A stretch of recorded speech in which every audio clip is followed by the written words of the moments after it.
Well, one of the things I wanted to do, just being on council from the beginning, is always educate the public on how government works. I'm a zoning chair on council, and as zoning chair, we set things on item, whether they're a variance or a rezoning, that it affects that community directly. What happens is that sometimes the general public are not aware of the process that it came to that point when we rezoned in an area. So I came up with Zoning 101, and it's a simple 19-point PowerPoint presentation that anyone can download now on Columbus.gov, dealing with City Council, to look at how people can change their zoning. And in that 19-point plan or steps, the public can look at exactly where they can put their input on that zoning change. Some of the people are not aware that before we even put the item for us to vote on, whether if it's zoning or even a budget item, it went through a long process before it even got on the agenda. You'll be surprised at how sometimes it took 2 years for that item to be on the agenda in order for us to vote on that. So it's not willy-nilly how we put things and we vote on things. It's something that we've really done within our committees. Sometimes we actually hold things off before we put up for a vote. We have public hearings, and that gives the public to weigh in on those items before we even vote on those. And one great example was the Cooper Stadium. We had close to over maybe 30 speakers talking about whether they were for or against the Cooper Stadium for the racetrack. That was a great process in the sense where before we put it for a vote, we had community weigh in on that. And I think it was a great process in order for the public to see exactly how council and council members are in tune with the neighborhoods. My technology background is I deal with database content and management. And one of the things I have to do, even with my own personal business, is to convince my clients to go from paper to digital. And when you go from paper to digital, you give their customers or their audience a broader access to getting that information. On City Council, we have done that with the initiative with eCouncil, of getting rid of all the paper content that we have and putting it towards digital content. And when things are in paper format, you have to sometimes mail that information, whether it's formed to them.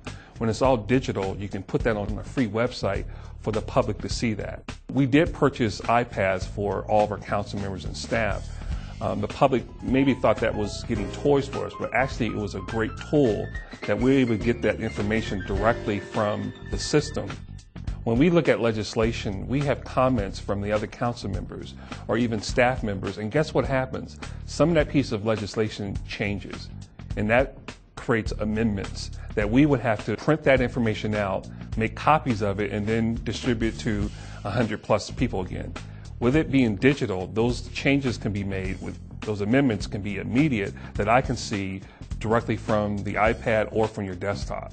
So that's right there is saving resources throughout the city, and also making those amendments available to the public. All that information is accessible 24/7. So when it comes down to resources, we're centralizing all this information using the website. So there's two different audiences when we talk about small businesses, existing business and also startups. We have done a number of things dealing with existing business. I'm looking forward with working with the Small Business Roundtable that City Council has established, where we have representatives from all different categories of small businesses that's saying that what can the city help small businesses do within Columbus? And in that Small Business Roundtable, we come up with an idea of having a small business 311 or a small business concierge service that we're looking at offering for existing and also startup businesses. This is where you can go to a website, and if you're a restaurant, you can actually go through all the steps of what it takes to open up a restaurant in the city of Columbus. And then if there's 50 different steps, maybe 10 or 20 of those steps can be dealing with the city, meaning here are the permits and license or the zoning process that you have to go through. By us outlining those things, you know exactly as a small business owner what you're getting into and the cost affiliated with starting that business within the city of Columbus. We are also looking at making it more streamlined of doing business with the city. So if you need a permit and license, we'll let you know whether it's a 30 or 60-day process, so that if you have construction workers coming in, you know exactly what you're dealing with on deadlines, with no surprises. If you're an existing business who like to do business with the city and look at being part of the competitive bid process, we're going to give you the process and steps, what it takes. The first thing you need to set up is make sure that you have all your legal and due diligence correct before you even go through the bid process. So no need to even bid if you don't have certain certifications in your profession. Columbus comes together and look at certain economic development opportunities, not just for their community, but really the community as a whole.